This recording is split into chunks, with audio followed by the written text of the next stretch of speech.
नमस्कार, news letter के साथ हाजिर हूँ मैं राकेश रंजन। बात कर लेते हैं यूपीएससी सिविल सेवा परीक्षा 2024 के परिणाम की, जो कल ही यानी 22 अप्रैल को आया। इसमें बिहार ने एक बार फिर अपनी शानदार उपस्थिति दर्ज की है।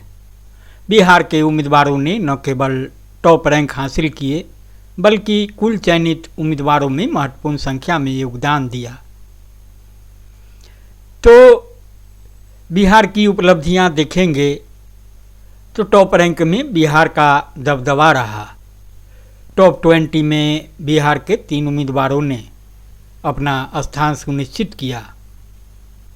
राजकृष्ण झा 8वें रैंक के साथ, जबकि हेमंत मिश्रा 13वें रैंक, संस्कृति त्रिवेदी 17वें रैंक पर आई।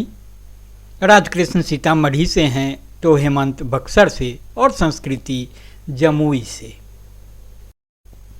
बिहार विशेष रूप से पटना की बात करें तो यूपीएससी की तैयारी के लिए केंद्र रहा है।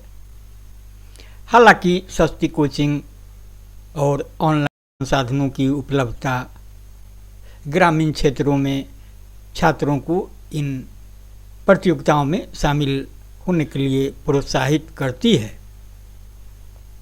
सिविल सेवा की बात करेंगे तो जहाँ तक बिहार की बात है या पूरे देश की बात है, तो बिहार में सिविल सेवा को सामाजिक प्रतिष्ठा और सेवा का प्रतीक माना जाता है। यह एक ऐसी संस्कृति को बढ़ावा देता है जहाँ युवा यूपीएससी को अपने सपनों को साकार करने का माध्यम मानते हैं। स्थानीय समुदाय और परिवार उम्मीदवारों को प्रोत्साहित करते हैं। जैसे अगर उदाहरण के रूप में आप देखेंगे तो राजकृष्ण झा की सफलता पर उनके गांव में उत्सव का माहौल था। उस सभी माहौल अन्य सफल प्रतिभागियों के गांव में भी रहा।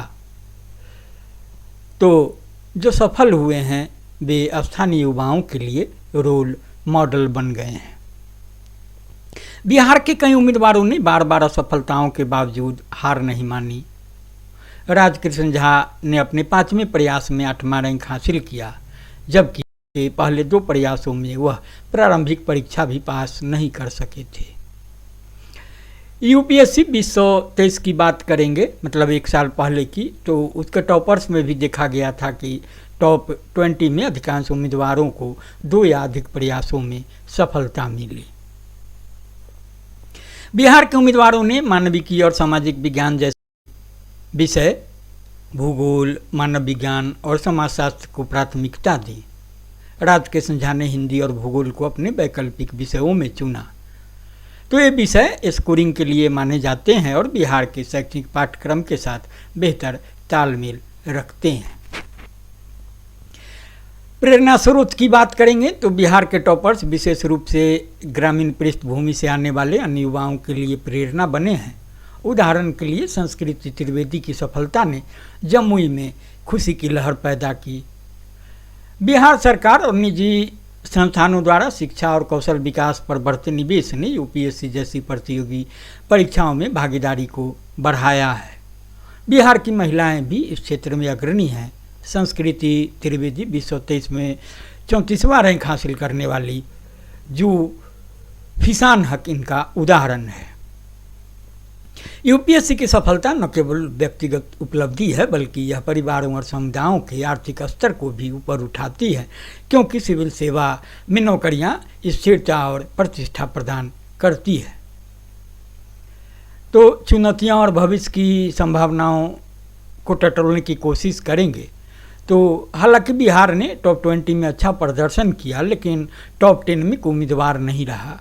यह संकेत देता है कि के लिए और अधिक रणनीतिक तैयारी की आवश्यकता है। लेकिन इसमें रोड़ा कहाँ है? ग्रामीण क्षेत्र में अभी भी शिक्षक गुणवत्तापूर्ण शिक्षा और कोचिंग तक पहुंचित है। बिहार सरकार को इस दिशा में और निवेश करने की आवश्यक है। प्रतिस्पर्धा का दबाव जो होता है तो लाखों उम्मीदवारों के बीच बिहार के छात्रों को अपनी पहचान बनाए रखने के लिए लगातार नवाचार और कठिन परिश्रम की ज़रूरत है। कुल मिलाकर यूपीएससी 24 के परिणामों में बिहार की सफलता इस बात का प्रमाण है कि दृढ़ संकल्प, रणनीतिक तैयारी और सामुदायिक समर्थन के साथ किसी भी चुनौती को पार किया जा सकता है। राजकृष्ण झा, हेमंत मिश्रा और संस्कृति त्रिवेदी जैसे उम्मीदवारों ने न केवल अपने परिवारों और समुदायों का नाम रोशन किया, बल्कि पूरे बिहार के लिए एक प्रेरणादायक उदाहरण प्रस्तुत किया। भविष्य में यदि बिहार शिक्षा और कोचिंग सुविधाओं को और सुदृढ़ करता है तो यह राज्य न केवल यूपीएससी बल्कि अंतर्राष्ट्रीय स्तर की परीक्षाओं में भी अपनी धाक जमाएगा। तो न्यूज़लेटर वितराकेश रंजन की ओर से सफल प्रतिभागियों को बहुत बहुत शुभकामनाएं।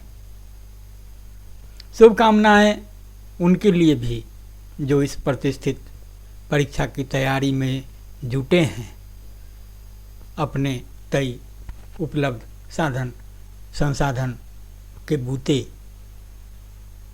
तो बहरहाल सुनने गुनने के बाद प्रतिक्रिया देंगे, लाइक करेंगे, शेयर करेंगे। नमस्कार।